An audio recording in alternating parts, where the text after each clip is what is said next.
Picture this: a respected small-town teacher by day, a shadowy figure slipping through moonlit backroads by night. Glenn Shaffer's double life would leave a community questioning everything they thought they knew. Stick around because his secrets aren't just chilling, they're downright unbelievable. On a cool spring evening of April 27, 1990, Russellville, Kentucky, hummed with its usual blend of small-town familiarity and quiet ambition.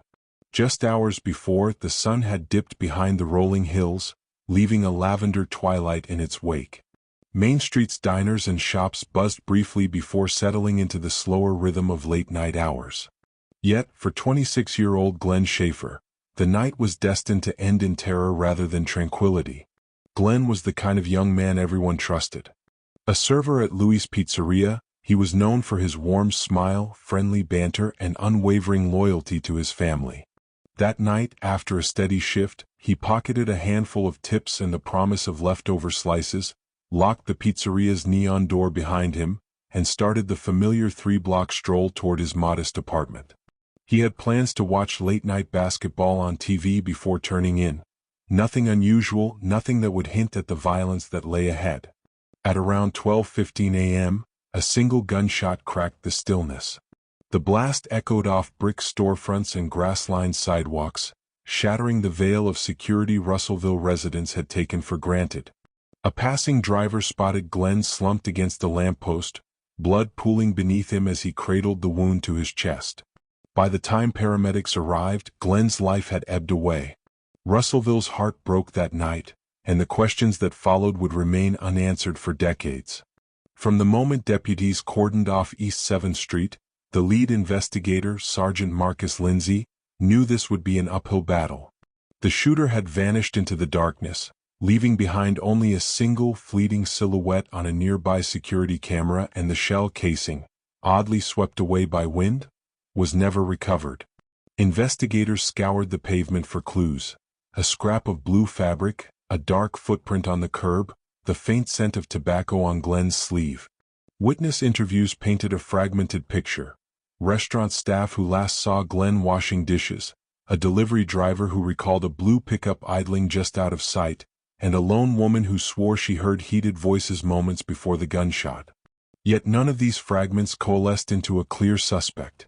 The phone records showed no known threats or calls requesting Glenn's presence that night. His paycheck envelope remained untouched. It was as if someone wished him gone, and succeeded without trace. Glenn's family, his mother Linda, father Richard, and younger brother Keith, ended Friday night in unimaginable heartbreak. The Shaffer home, once filled with laughter and the smell of pizza, grew silent save for the low hum of the refrigerator. Photographs of Glenn smiling at family barbecues and high school graduations lined the mantel, frozen reminders of a life cut short. Across town, candlelight vigils were held at the pizzeria. Patrons and neighbors shared stories: how Glenn once covered a co-worker's shift in a snowstorm, how he coached youth soccer on Sundays, how he planned to open his own restaurant one day. Every anecdote became part of a collective eulogy, emphasizing the person who was lost, and the potential that vanished alongside him. Parents escorted children to and from school under the glaring morning sun, fearing the darkness that had claimed Glenn. Local businesses voluntarily improved street lighting. The city council approved additional funding for law enforcement. Russellville had lost more than a young man, it had lost its innocence. Rumors circulated like wildfire. Some believed Glenn had witnessed a drug deal gone wrong behind a nearby bar. Others whispered of gang activity slipping into the region from larger cities. A man known only as Red, a down-on-his-luck drifter, was seen panhandling near the pizzeria days before the shooting. When questioned, he vanished. A former co-worker insisted Glenn had confided in him about feeling followed. But none of these theories produced the hard evidence needed to make an arrest. In 1995, the pizzeria's manager donated the original security tape to investigators, only to learn that the grainy footage had degraded. The important frames, the ones showing the vehicle's make and license plate, were lost to time. Fingerprint lifts taken from the lamppost yielded smudges. Witness memories years later clashed under oath. The case file swelled with interviews and theories, but the core mystery, who pulled the trigger and why, remained locked away in an unsolved box. As the 2000s dawned, Russellville moved forward. New restaurants opened, families grew, and the echoes of that fatal gunshot dimmed in everyday conversation. Yet for Sergeant Lindsay and his successors, the case never closed. It was re-examined periodically, in 2005 for a cold case television special, in 2010 when new DNA extraction methods arrived, and again in 2018 when a local history enthusiast's online petition sought renewed interest. Each time hope flared, then fizzled. Glenn's brother Keith, now an adult, turned his grief into advocacy, speaking at public safety forums and urging the department to keep the case alive. His pleas heartened new officers, but detective staffing shortages and budget constraints meant that cold cases often sat on the back burner. In early 2025, Detective Sarah McAllister, newly transferred from the state's Major Crimes Unit, took up Glenn's case with fresh determination. She requested access to every piece of evidence: the preserved fabric scrap, that lone security tape, witness statements archived in paper files. Unconvinced that every stone had been turned, she realized modern forensics and digital enhancement might finally yield breakthroughs. McAllister enlisted forensic video experts to stabilize and brighten the old pizzeria footage. Suddenly, a glint off a chrome hubcap and the partial plate characters KYB emerged, enough to narrow vehicle registrations. She submitted the blue fabric for advanced fiber analysis, discovering traces of a synthetic material used by a local auto upholsterer in 1990. Simultaneously, the department partnered with a non-profit genetic genealogy lab to test DNA from preserved cigarette butts found near the scene, matching profiles in public databases under strict legal protocols. A partial familial match pointed to a person of interest, a former Russellville resident who'd moved away abruptly in May 1990. Hope rises. Today, armed with enhanced video, new genetic leads, and renewed witness interviews, Detective McAllister has reconstituted the timeline. She's retracing the steps of that April night, reconstructing Glenn's route, re-interviewing neighbors, checking telephone records old and new. For Linda and Richard Shaffer, each update rekindles a mixture of hope and pain. "We just want to know," says Linda, her voice steady. "We need to know who took our son away and why." Keith watches over his parents' shoulders, a silent sentinel of memory and resolve. 35 years ago, a single gunshot echoed through Russellville and changed lives forever. Tonight, under brighter streetlights and with sophisticated forensics at their fingertips, investigators and a community bound by loss stand at the brink of truth. The name of Glenn Shaffer is no longer whispered only in candlelight vigils. It is at the forefront of a determined pursuit of justice. Because every life matters, every story deserves closure, and every community deserves to heal. Should any detail in these accounts resonate with you, or if you recall something previously dismissed as insignificant, please contact the Russellville Police Department Cold Case Unit at 270-555-0199. In the pre-dawn hush of November 27, 2004, Bend, Oregon's riverside trails were empty save for the swirling mist rising off the Deschutes. It was the kind of morning that invited solitary reflection, until a lone jogger's headlamp swept across something that didn't belong. There, half hidden among juniper and dry grass, lay a threadbare sleeping bag, its zipper half unfastened to reveal a middle-aged man in tattered layers of outdoor gear. He had no identification, no belongings save a battered journal of cryptic scribbles, and his face was weathered by time and the elements. In that instant he became Sleepy Hollow John Doe, a stranger without a name, a story without a beginning. The discovery rippled through the tight-knit community.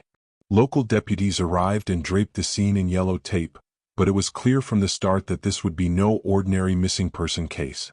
There were no footprints leading away, no signs of struggle, and no indication of how long he had lain there. An autopsy would later reveal no foul play, no wounds, no trauma, only the relentless claim of exposure and unknown circumstances. But the most haunting mystery was his anonymity. Investigators combed the man's worn journal for clues. Torn-out pages hinted at addresses he never reached, half-legible phone numbers, and lists of supplies: matches, protein bars, spare socks. In one corner, a scrap of paper bore the phrase, "Mom, I'm okay," scrawled with shaky penmanship. Yet none of these fragments matched any missing persons reports in Oregon or neighboring states. Dental records, fingerprints, and even his distinctive knee brace, a prosthetic-like device custom-made for an old injury, yielded no matches. Weeks turned into months with no breakthrough. The John Doe's body was interred in a modest plot at Deschutes Memorial Park, shrouded in anonymity. Locals, unsettled by the unresolved nature of the case, formed small online groups, Faces of Sleepy Hollow, where artists posted reconstructions of his likeness, and volunteers handed out flyers along the river trail. Yet each inquiry led to dead ends: a retired park ranger's vague memory of a hitchhiker, a bus manifest long since purged, a dozen reports of a transient matching his build. Still, the man's presence lingered in Ben's collective consciousness. Hikers passing that bend on Quail Run would pause, half expecting to see his sleeping bag once more. Coffee shop conversations drifted to conjecture. Was he a veteran troubled by memories he couldn't escape? A drifter fleeing a darker past? A quiet soul seeking solace in the riverside dawn? Theories abounded, but facts remained elusive. For the next 2 decades, the case file grew fat with reports and revisits. Every few years, a new detective would glance over the faded photographs and typed-up statements, hoping fresh eyes might spot a clue lost to time. But forensic science in 2004 lacked the sophistication of later years. DNA analysis from a single hair or a stray fiber was still in its infancy. Physical evidence, samples of clothing fibers, the journal's paper, even a single brittle fingernail clipping, lay untouched in evidence lockers waiting for the right technology. Then, in early 2025, almost on the 20th anniversary of his discovery, a breakthrough arrived not from the forest floor but from the cutting edge of genetic genealogy. A non-profit lab specializing in cold cases petitioned to analyze the John Doe's preserved blood sample. Within weeks, a partial DNA profile was uploaded to a public ancestry database. The result: a second cousin match living in Minnesota, whose own grandmother had once mentioned a missing nephew in a family scrapbook. From that distant cousin, investigators traced a family tree, names, birth records, and eventually a single compelling candidate, Harold Hal Winslow, born in 1958 in Duluth, Minnesota. Hal had a documented history of mental health struggles and a love for the wilderness, but after a hasty move to Seattle in the early 2000s, he disappeared from official records. Digging deeper, detectives located an aunt in Helena, Montana, who tearfully confirmed that Harold vanished one October, telling her he needed to clear his head in the great outdoors. She provided old snapshots, a bespectacled man with kind eyes and a nervous smile. The resemblance to the John Doe reconstruction was unmistakable. On November 27, 2024, exactly 20 years after that first fateful discovery, the coroner's office held a small ceremony at Deschutes Memorial Park. Under overcast skies, a simple granite headstone was unveiled. Family members, cousins, nieces, and nephews, stood clustered, placing pine cones on the marker and whispering quiet farewells. For the first time, the man known only as Sleepy Hollow had a name, a face, a family to mourn him. Yet even with a name restored, questions remained. Why had Hal chosen Ben's River Trail? What drove him so far from home? Was his death simply a tragic accident of exposure, or was there more? An unseen hand, a fleeting danger, a moment of despair too final to survive? Investigators continued to pore over his journal's last entries, hopeful that a newly identified circle of family contacts might remember details once forgotten. Hal's story, once lost to the cold riverbank, now flows back into the light of human memory. He was more than a nameless corpse in a sleeping bag. He was a man with hopes, anxieties, and a kinship with nature that ultimately led him to Bend. The promise of closure doesn't rest on a single headstone. It hinges on piecing together his final days, honoring his life, and learning from the mystery that brought him here. If any details in these accounts resonate with you, or if you recall something you previously dismissed as insignificant, please contact the Deschutes County Cold Case Unit at 54138866502. As we've seen, both the Sleepy Hollow John Doe and Glenn Shaffer remind us that every life, even those lost without a name or whose final moments were cut short by violence, deserves to be remembered. Harold Hal Winslow's identity was reclaimed through the persistence of technology and genealogy, yet the full story of how he came to Bend and met his end still beckons for answers. And in Russellville, the single gunshot that felled Glenn Shaffer continues to echo through empty streets and frustrated investigations, a stark reminder that time alone can't bury the truth. These cases teach us that solving cold cases is as much about honoring the victims as it is about catching perpetrators. They show the power of modern forensics, the importance of community vigilance, and the unwavering commitment of those who refuse to let names vanish into silence. Though the chapters on Hal and Glenn remain unfinished, every tip, every piece of evidence, and every viewer who shares their story brings us one step closer to justice. Thank you for joining me on this journey through 2 more haunting chapters on Echoes of the Unsolved. If you found this video insightful, please like and subscribe and tap the bell icon so you never miss any true crime story. Share these stories with friends, discuss new leads in the comments, and help keep the echoes alive, because together we'll make sure every story finds its ending.